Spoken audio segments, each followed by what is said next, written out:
So my name is Garrett Ricciardi. I think by practice and profession, I'm an architect. I come to architecture by means of art practice. So my first education was through the arts, and I studied at Cooper Union, and I have a bachelor in fine arts. And I was a fellow at the Whitney Museum of American Art in the Independent Study program. So I come to architecture by way of art, and probably as a result of that, I feel an uneasiness with the term architecture. Perhaps because it's too formal in my mind, and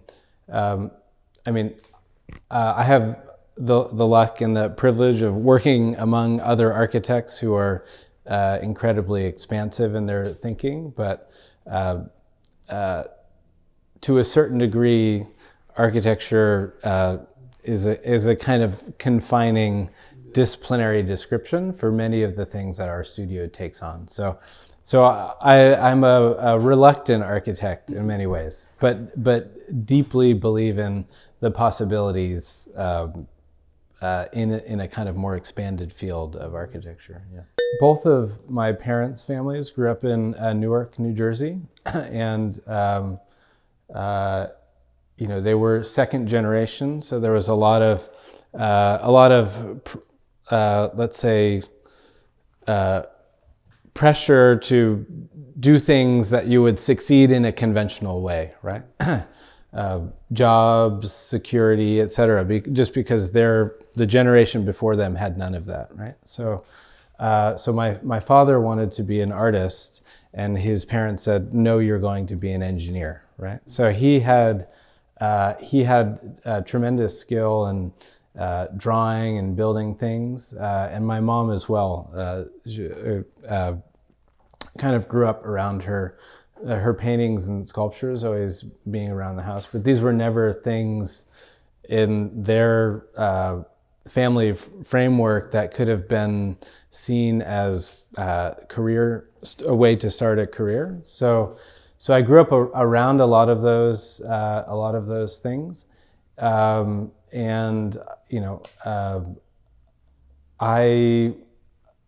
I grew up in the suburbs where, the exposure to a certain level of fine arts and architecture was just not, you found it at the library, but that was about it. So I got on the train every weekend, and I went to the city, New York City, and I was enrolled in a summer and weekend drawing program at Cooper Union.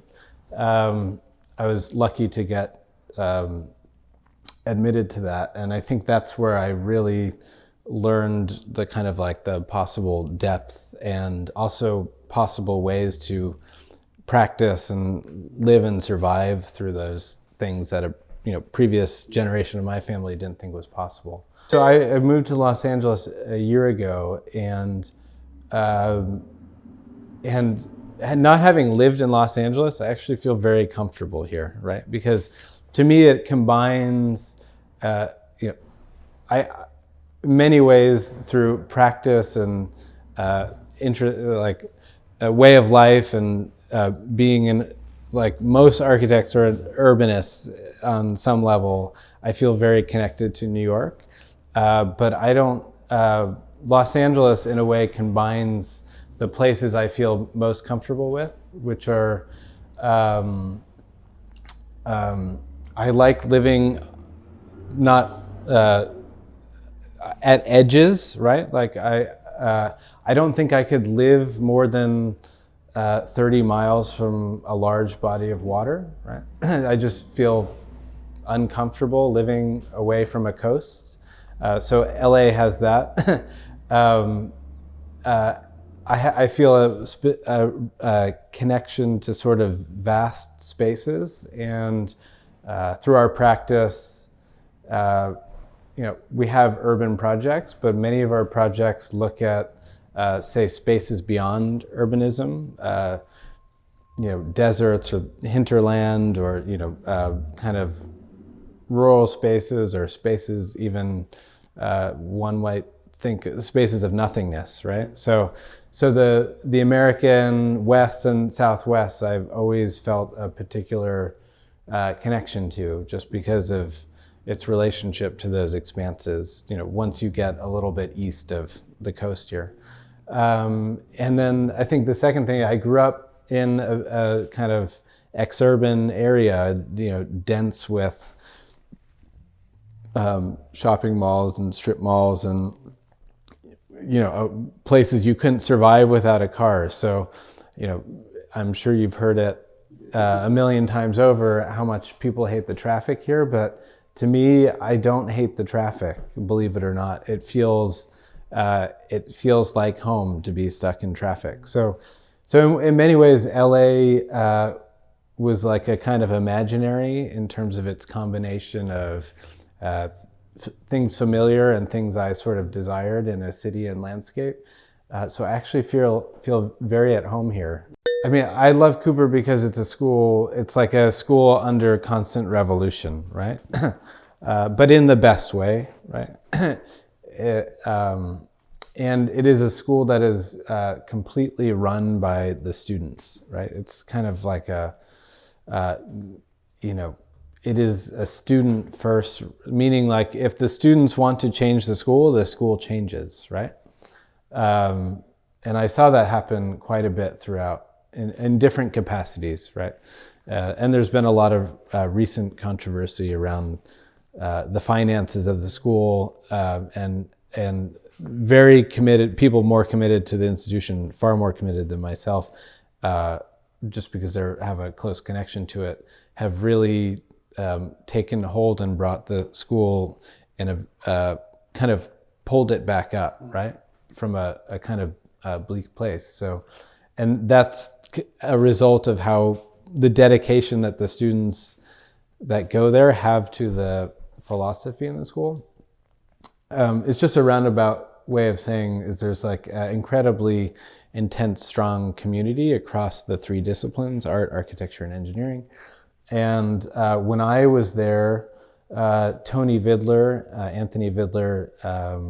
was the new dean in the architecture school. And despite the school's commitment to cross-disciplinary education and practice across the three fields, they were very isolated.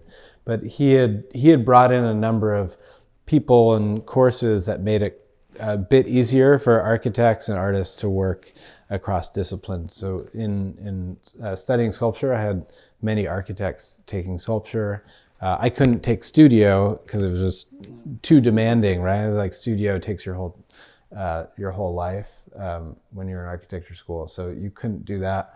But there were a number of seminars. One taught by a gentleman named Manuel Baez, who was a kind of architect practicing in sculpture, and I took his class, and I sort of saw what was possible in that realm outside of my own. And I can speak to this maybe a little bit better later, but in making artworks, I was always producing briefs, right? Like I had trouble at like a kind of tabula rasa approach to making. I deeply believed in making things, right? Constantly. It was like since I was a kid, I was just making, a drawing or whatever. Like the complete free reign to do whatever you want in art, I think was not how my brain worked. So I found this, like, I was making sculpture, but I was having to write these incredibly complex briefs almost through which I could produce a sculpture, and they became incredibly dense and complicated and like probably more text than object, although I still loved the object piece, right? And many of them had to do with the history of design, or architecture, urban. So things, the material and the spaces of architecture. I was kind of making sculptures about that, but it was like totally painful. And I got to the point where I was like maybe producing a work every 3 months or 6 months or 9 months. And, I just notice other people, and I think that's fine. There are artists who maybe work at a different pace, but this pace was sort of painful to me, right? And I noticed that other people weren't as pained by this, right? So when I discovered like a little bit how architects work, through a brief, and I don't mean just in the kind of commercial, professional sense, but even through the academics, to receive a brief as a starting point and to embed that brief with your own architectural thinking and language, that was a much more natural process to me. Yeah, the transition from Cooper to my master's degree probably came through a mentor of mine, but in terms of transferring my thinking from art to design and architecture. I went to Princeton, Princeton University School of Architecture, and I studied when Stan Allen was the dean, and a really incredible cast of characters at that point. Stan, Guy Nordenson, Elizabeth Diller, studied with Hani Rashid, Mauro Gandolsones, kind of broad spectrum of people invested in a kind of critical practice, but also at a broad, urbanism, art, and architecture was like, those were the three things stirring the pot of the conversation there. Yeah. Conventional wisdom says, don't work with the people you admire the most, right? And I sort of, I threw that advice out the window, and I guess I'm still dealing with it, whether for better or worse, right? So I didn't take that advice, and early on I stumbled into mentors and then later on I sort of chose them a little bit more deliberately, and I say I stumbled into them primarily out of a lack of understanding of the discipline I was in, right? So when I went to Cooper, I had a suburban high school art teacher who was incredibly committed, but was not someone that one would consider as part of the kind of art, the scene of the art, in a,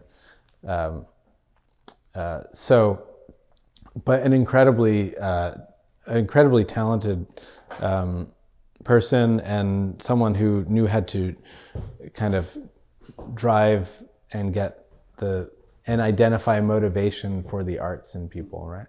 So he was probably my earliest mentor. And, but I would say when I got to Cooper, there were students who had even worked with major artists, having or worked on large exhibitions, and just had a reservoir of understanding contemporary art practice in a way that I had no understanding for, right? Like, so it comes as I'm almost embarrassed to admit this, but I studied with someone named Hans Haacke, who's a major figure in the history of conceptual art. When I got to Cooper Union, I had no idea who Hans Haacke was, right? So I was kind of thrown into this catch up, right? Because I had to educate myself incredibly fast. And that's why I say my first mentors were just by accident. I ended up getting to meet these unbelievable people. And then of course you educate yourself incredibly fast when you're in that scenario and driven to do good work there. There's a long list of people at Cooper that were motivational to me, but I would say a woman named Sylvia Kolbowski, probably gave me my first correct redirection. Like, she was someone I studied with when I was having trouble figuring sculpture out. And she said, oh, you should be like, look at these people and read this and look at this program, because that's what you're doing, but you just don't know it, right? And so she was a editor for October, and very invested in kind of critical theory and art practice that came out of critical theory related to not that they were just New York artists, but related to a school of thinking, that was happening in the 70s, 80s, 90s in New York, and still continues today. So that was, she was incredibly important to me, and she was the one who suggested that I look at the Whitney program, which at the time also had architects hovering around it. Again, Anthony Vidler, but people thinking about use of public space and architectural space, both actively and critically, right? So like seeing the problems of public space, right? So I thought I saw architecture as a way to like engage and loosen up those problems. So my first they were sculptures, but my first architectural works, things that I consider architectural works, were more or less like uncommissioned public sculptures. Like, I would make these sculptures and then abandon them or attach them to public spaces. I have a partner, Julian Rose, and we were the two students in our class at Princeton who had the least exposure to architecture, right? So I had a sculpture degree, and Julian had a history of art degree. And I'd say through that approach to architecture, having come out of the world and discipline of fine arts, we had an instant friendship and connection that came out of that. But the practice really came together, and every institution has its take on the thesis, right, as an architectural proposition. And Princeton had always been deeply dedicated to this idea of the thesis. There was a thesis archive, ever present in the kind of research building in the bottom, a big card catalog, and you could see Robert Venturi's thesis, or Charles Moore's thesis, or whoever, right? And had everyone's. Those are just the big figures. So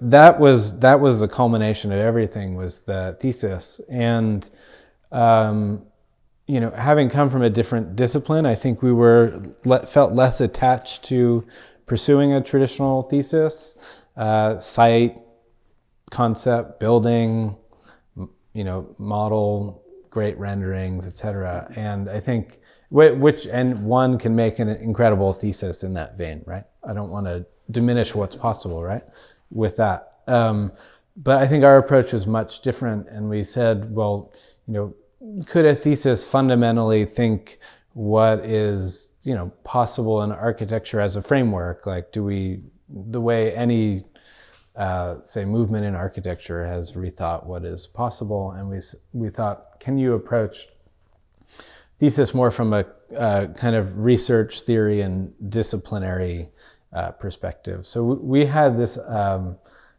was a combination of that and Liz Diller sort of at the opening thesis,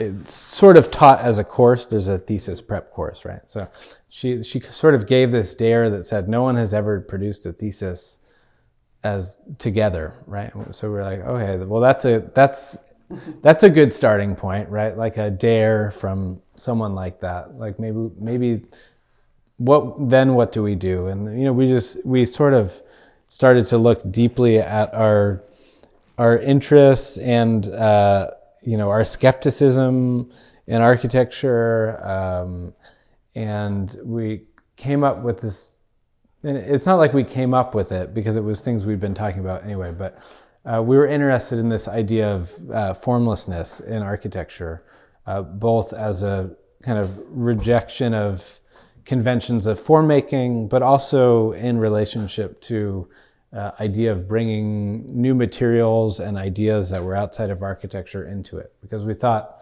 there's certainly a place for these things in architecture, even though we do not have a framework for working on them.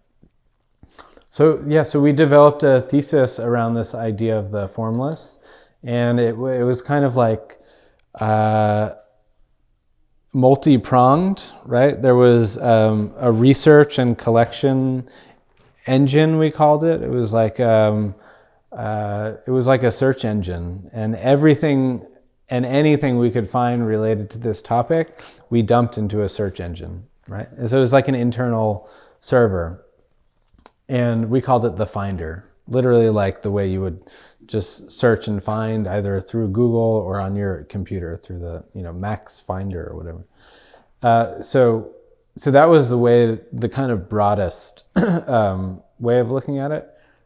And there were specific ideas within there. We weren't just collecting willy-nilly anything. They had to be things related to how can architecture intermingle with this idea of the formless. And then, since we didn't really know what we were doing, we were looking for a way to discipline this, right? So we had, through our own interest in reading and writing, developed a kind of cast of characters around this idea of the formless. And some of them were dead, so we couldn't talk to them. Some of them were inaccessible, so we couldn't talk to them. But we knew there were maybe 10 or 12 significant figures that had kind of used this term either in art, architecture, critical theory, etc., or maybe hadn't used the term explicitly, but had used it by description, but not putting the word onto it, right? So they may describe a type of architecture that falls apart or is susceptible to gravity, etc., but maybe didn't use the word formless, right? So we wanted to put all those characters without putting them in touch, because often if you talk to one about the other, they say, I'm not doing that, but their words are the same, right? So that was an interesting thing in the interviews. It's like, I won't incriminate anyone, but someone saying, oh, well, I'm not doing that, she's doing that, or I'm not doing that, he's doing that. You say, okay, you guys aren't doing that, but how would you describe it? And they'd come up with the same descriptions, right? So we were able to create this kind of stew of people and ideas that would not have been possible to get the links together without, in just looking at their projects or their writings. So we did about 10 or 12 interviews. So that was a central piece of this.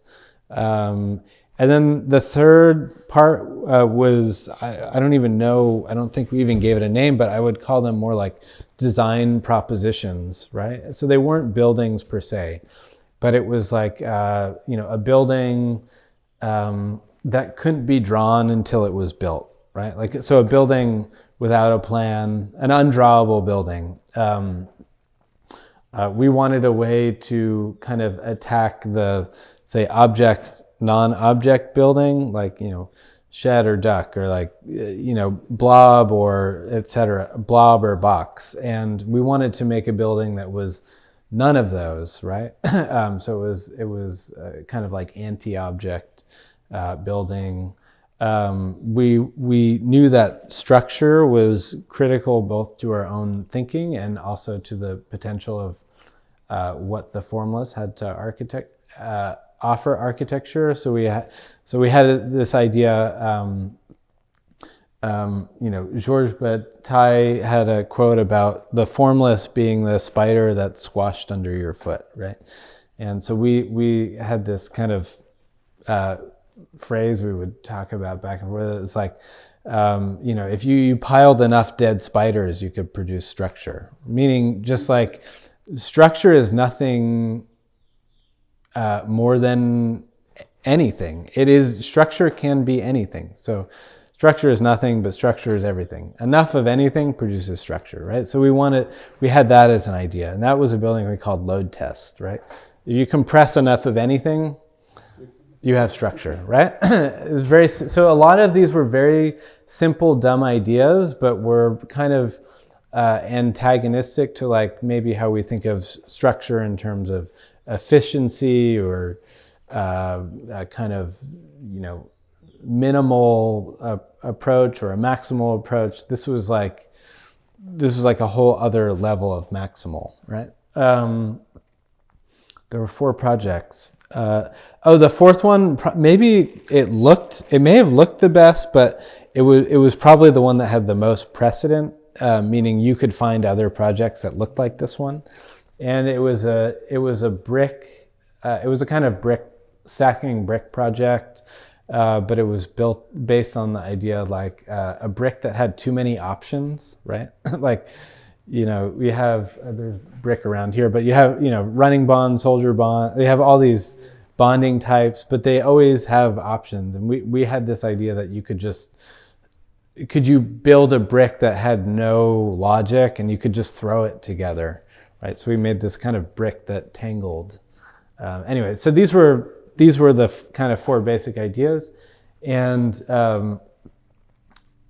sometimes I think it's the best thing that happened to us. Sometimes I think it's the worst. But so someone saw our thesis and nominated us for the PS1 Young Architects program, which I'm sure you're familiar with. And no one had ever heard of us or thought that we would get very far in the competition. We hadn't even graduated. And we became finalists, literally weeks out of school. We became finalists for this pretty, well-known competition, which had a lot of attention on it. So even if you lost, you still had a foothold into being able to do other things and develop a little practice out of it. So that's where our practice started. Was it started in the thesis, but it kind of became public when we were shortlisted as finalists for that competition. The thing that competition really did for us was to say, well, can you really build these ideas, right? Like, we know we can draw them, we can make a model of them, and we can write a great essay about it. We can do all of those things, right? And people will like the images and they'll like the text. But can we build something out of this, right? And our competition entry was 100% buildable. Yeah, I'm certain of that. It didn't win, but it was 100% buildable. And that allowed us to get into the world of being asked to do like small commissions, but we were still making very strange work, right? And one of our first clients said, like, yeah, we want you to design some furniture for us, but we don't want sand in our bedroom either, right? So we had to quickly start to think of how do we take these uncontrolled ideas and pull them into architecture. And it was more or less just a way of thinking a little bit differently. And I think my students I see thinking like this, and architects of our generation, I think, starts thinking a lot like this. It's not like, okay, here's a competition and we're going to apply our architecture to that competition. It's more like, we have an idea and here is a scenario in which our architecture can fit into that idea or that site or that place, and then kind of actively pursuing projects in a different way. And people still come to us for very specific things. So, and I would also say, like, because our thinking doesn't adapt to all building types, we attract some very interesting people who like, when they reach out to us, we know they're interested, because it's not normal to say, like, can you guys make us a house? So when they've seen what we do and they come to us for a house, we know they know what we do, right? Because otherwise, no one finds our website and is like, oh, maybe I'll give them a try. They say, like, this is strange, but I relate to it. So how do we work together? So I think as a result, we tend to have a really fascinating relationship with our clients because they do understand the difficulty of what we're doing, right? So so we've built, we did a large-scale pavilion in Miami, which was probably our first big public project that was able to take these ideas and make them into a public space. And after that, we've gotten pulled into many types of different projects. Teaching was always exciting to us because it gave us a scale to work at that we were not able to access, right, through our, to do, we did it. We kind of, Neil Denari gave a lecture at UCLA a couple weeks ago, and he put up, I'm not remembering the phrase, but he put up an Ed Ruscha painting, and which has all these like kind of pithy sayings, but it was something about I can't not do something, right? Like whenever someone comes to him, he can't say like, I'm not going to do that. He says, no, like what can I do? Given my ideas, and like how can I reconfigure my ideas, whether the problem seems related or not, or big or small, I can't not do something. I think that was it. I can't not do something. So, and I thought that was kind of brilliant. So, and it's something that hit very close to home because we've been asked to do all sorts of things we shouldn't do, but we do them anyway because maybe it opens up a new scale or a new project for us, an intellectual project. And so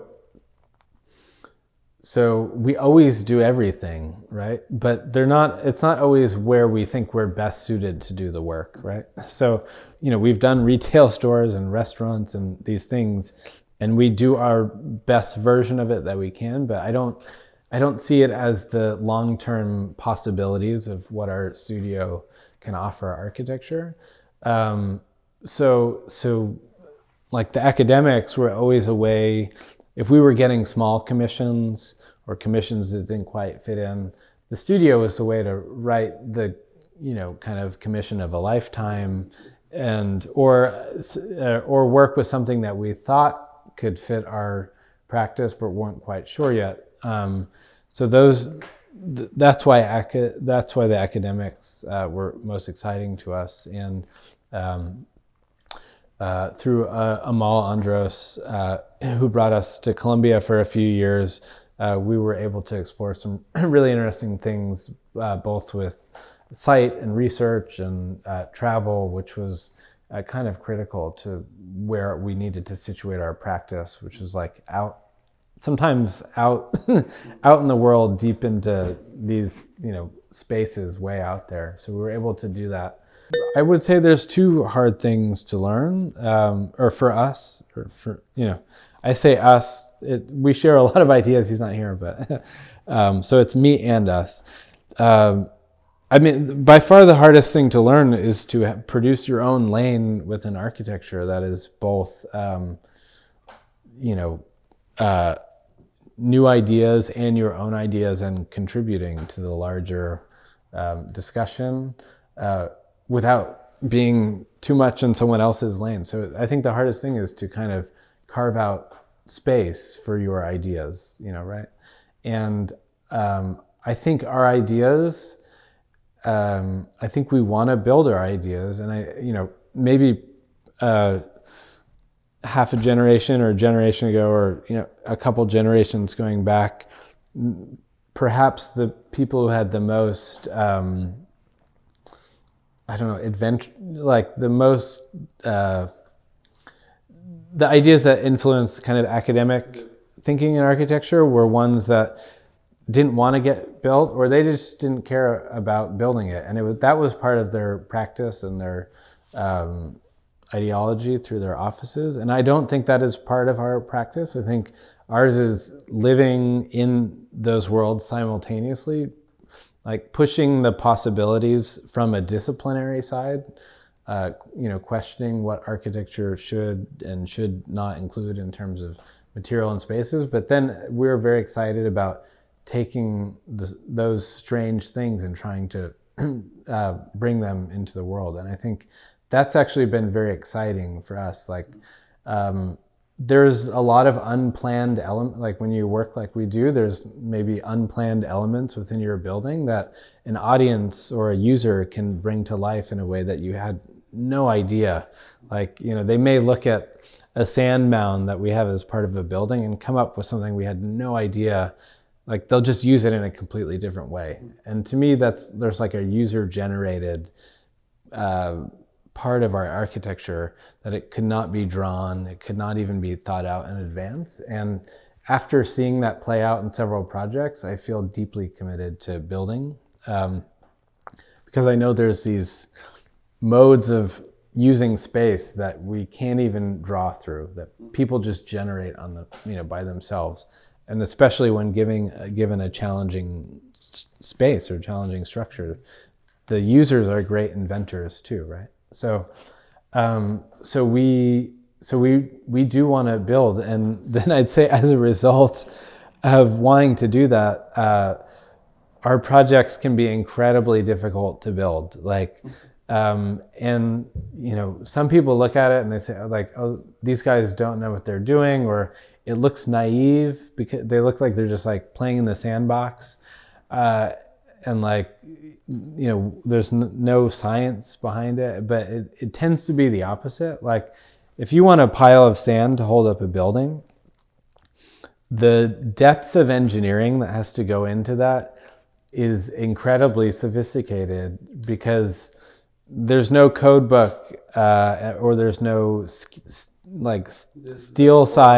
guide that's going to say, oh, your span is this and blah blah blah, and here's your you pick this or that profile, and like, great, go build it. There's no guidebook for our work, and as a result, the engineering has become incredibly sophisticated, and we've had to go to enormous lengths to make clients believe that too, or cities and organizations who have to deal with the liability of our structures. So for example, we work with engineer Robert Silman, who, when we were doing this project in Miami that had an enormous cantilever resting on a pile of sand,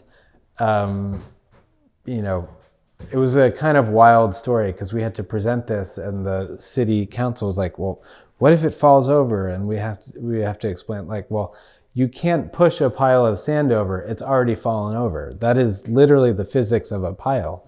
It's fallen, right? And okay, all right. So you get through that hurdle, and then they say, well, is this cantilever stable on this amorphous structure?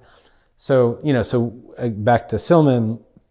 So we went out and we hired the engineer who fixed the drooping cantilever at falling water, right? So we have to we had to go to pick the most iconic cantilever in the country, and then find the engineer who fixed that, and then bring that story to the client. And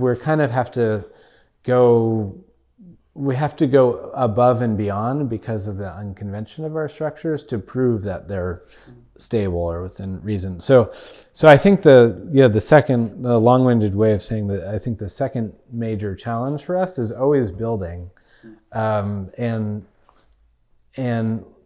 doing it in a way that we don't, you don't make like stage sets. Many of the things we do could be done in a false way, but I don't think that that's not the right way to do it. So we want to get to the essential engineering and do it we don't want it to look like it's doing what it's doing, but underneath is just a tangle of metal. We actually want the materials to do the work that it looks like they're doing. And so that's, the engineering is a real challenge, yeah.